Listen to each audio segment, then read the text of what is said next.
में मैं जंतर मंदिर में पहुंच चुका हूं। आप सभी देख सकते हो धर्मेंद्र प्रधान के रिजाइन देने के बाद यहाँ पे एकदम पूरा जश्न का माहौल बना हुआ है।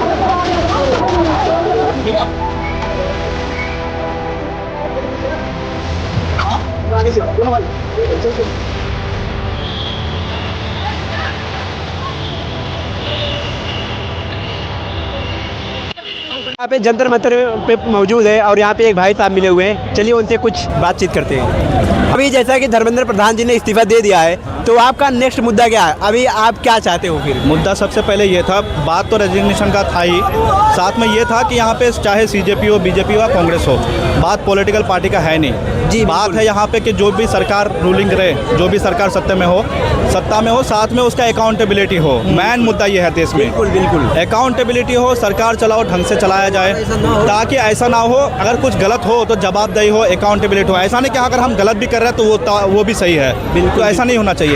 अब रहा सवाल के रेजिग्नेशन का, तो भाई अगर गलत कर रहे हो तो ये रेजिग्नेशन चाहे पहले भी दे सकते थे, चलो खैर कोई बात नहीं, दे रहा है, दुरुस्त है, ठीक है। हम अगर मार खा के अगर सरकार की आंखें खुली तो तब भी सही है। चलो लोगों का, जनता का जो देश का है वो उसका भी आंखें खुले हमारे मार खाने के बाद, तब भी सही है, बिल्कुल। दूसरा चीज़ मैं ये बोलना चाहूँगा, ये सिर्फ हम स्टूडेंटों का जीत नहीं है, इन तमाम हिंदुस्तान के लोगों का जीत है जो संविधान को मानते हो। ये तमाम लोगों का संविधान की जीत है, समझ रहे, बिल्कुल। तो ये तमाम लोगों का भी जीत है, पेरेंट्स का जीत है जो अपने बच्चों के भविष्य का सपना देख रहा हो। तो ये सब सिर्फ हमारे तक सीमित नहीं है। ऐसा नहीं है कि सिर्फ यहाँ पे जो नीट का पेपर हुआ है तो एक पेपर, और दूसरा सवाल ये है कि सिर्फ एक पेपर लीक तक यहाँ पे मुद्दा नहीं है। पेपर लीक से आप थोड़ा सा ये समझो कि अगर पेपर लीक हुआ, आपके बच्चे अगर काबिल है तो आपके बच्चे को जो पोजीशन मिलना चाहिए, आपका बच्चे का पेपर बेच के कहीं और दिया जा रहा है, जी। उन बच्चों को बैठा जा रहा है, उन लोगों को जो नालायक हो, उसके काबिल ना हो, अब वो बच्चे क्या करेंगे, वो लोग क्या करेंगे? आपका हॉस्पिटल बनाएंगे, रेलवेज बनाएंगे, डॉक्टर बनेंगे, ठीक है, ब्रिजेज बनाएंगे। नतीजा क्या होगा? आपके बच्चे स्कूल जाएंगे, स्कूल टूट के गिरेंगे, बिल्कुल, ठीक है। आपके बच्चे, आप चलोगे हाईवे में, हाईवे टूट के गिरेंगे, बिल्कुल। आप जो है चलोगे रेलवे में, रेलवे का एक्सीडेंट होगा। पेपर मुद्दा सिर्फ जो है एक एग्जाम तक सीमित नहीं है, ये देश का भविष्य है, जो कि देश को खोखला कर देता है। मतलब एक होता है ना, आप लायक हो, लेकिन आप लायक इंसान उस पोजीशन में नहीं रहता, एक नालायक इंसान जाके उस पोजीशन में बैठता है, और नतीजा में उसका क्या रिजल्ट क्या निकलता है? हर जगह दुर्घटना पे दुर्घटना। आप देख रहे हो अभी कितना सारा रोड, ब्रिजेस टूट रहा है, रेलवे घटना हो रहा है, स्कूल टूट रहा है। अब देखो यहाँ पे तो सारे कोई भी मिनिस्टर्स है, MLA है, MP है, किसी का भी बच्चे आप देख लो, बहुत रियर में होगा जो हिंदुस्तान में पढ़ाते होंगे, या तो उसके बच्चे फॉरेन में पढ़ के आया होगा, या पढ़ रहा होगा, या वो पढ़ के आके सेटल हो चुका होगा। लेकिन पीछा कौन जा रहा है? आम आदमी, middle class, lower middle class, ठीक है। तो इसलिए ये मुद्दा सिर्फ हमारे बच्चों तक सीमित नहीं था, ये पूरे देश का मुद्दा था, ये तमाम लोगों का जीत है, सिर्फ हमारे जीत नहीं है। बिल्कुल। अभी तो धर्मेंद्र प्रधान ने इस्तीफा दे दिया, तो इससे क्या लगता है, शिक्षा व्यवस्था में बदलाव आएगा कि ये ऐसे ही चलता रहेगा, कोई और आएगा फिर प्रोटेस्ट होगा? हर बार हम बलि नहीं दे सकते।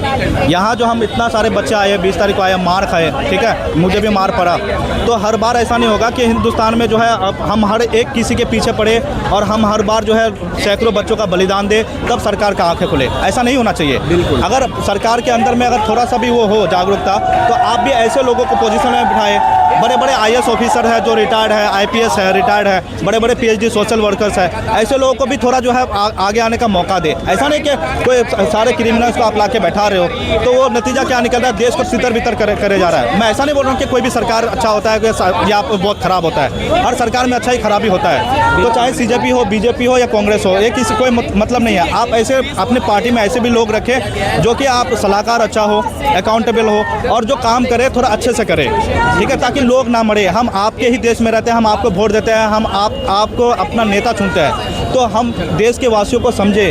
आप देश के वासियों का इशू से उठ के थोड़ा देश के लोगों के बारे में भी सोचें। आप थोड़ा अगर अच्छा काम कर दोगे तो आपका कुछ बिगड़ेगा नहीं, लेकिन हम ही आपका वाहवाही करेंगे, आपका काम देख के हम आपको वोट करेंगे। हमें कोई भी पॉलिटिकल पार्टी से कोई मतलब नहीं है। हम चाहते हैं जो सरकार आए, हम जो हिंदुस्तान के लोगों का आपको जो हम बिठा रहे ऊपर में, हमारे जो है आप हक की बात करें, हमारे बारे में थोड़ा सोचे। पूरा नहीं सोच पा रहे लेकिन थोड़ा तो सोचे, ये है। तो क्या आप अभी शिक्षा तक तक ही सीमित है या फिर आप सारे विभागों में जो इतने करप्शन है इन सब की तरफ अपनी कदम बढ़ाएंगे? देखिए, हर चीज़ का जो है ना मुद्दा स्टूडेंट का नहीं होता। बिल्कुल, कुछ जो है आपका रिस्पॉन्सिबिलिटी ऑपोजिशन पार्टी का भी होता है।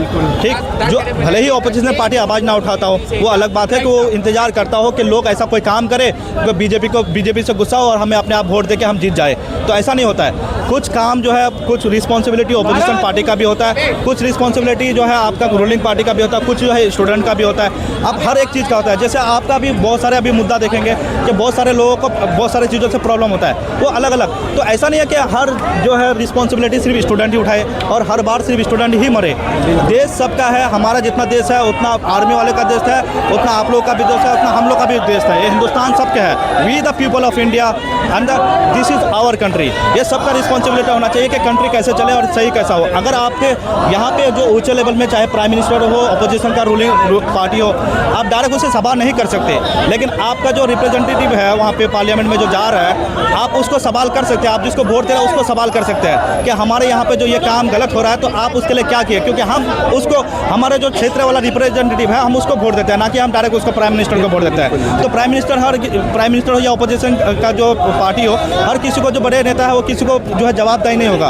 हम अपने क्षेत्र के जवाबदेही है तो हम उसको भी सवाल करें। तो ये सबका रिस्पॉन्सिबिलिटी है। तो सब आगे आए, अगर कुछ गलत काम हो तो सब पूछे सरकार को कि हम आपको वोट दिए तो बताइए ये जो हमारे गलत काम हो रहा है तो ये क्या कर रहा है, क्योंकि बहुत सारे चीज़ें होता है। हिंदुस्तान एक छोटा मोटा देश नहीं है, बहुत बड़े देश है। ठीक है, तो आप अलग अलग जगह में हर जाके प्राइम मिनिस्टर खुद से या कोई भी पार्टी का कोई भी बड़े नेता और मिनिस्टर जाके वो छोटे छोटे चीज़ों का वो नहीं देख सकता कि कहाँ पे क्या कमियाँ हैं।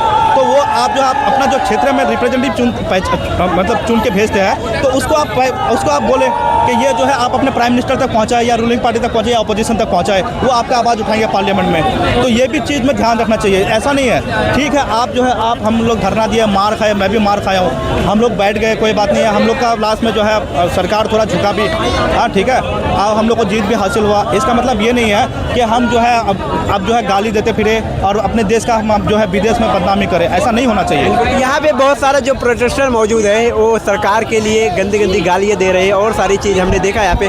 तो आपकी क्या आइडियोलॉजी है, क्या ये सही है, छात्र को करना चाहिए? वो बिल्कुल नहीं। मैं ये कह रहा हूँ जो चीज़ का आपका मांग था, आप बैठे, हम मार खाए, हमें वो चीज़ मिल गया, लेकिन वो अभी भी संवैधानिक पोस्ट में बैठा हुआ है।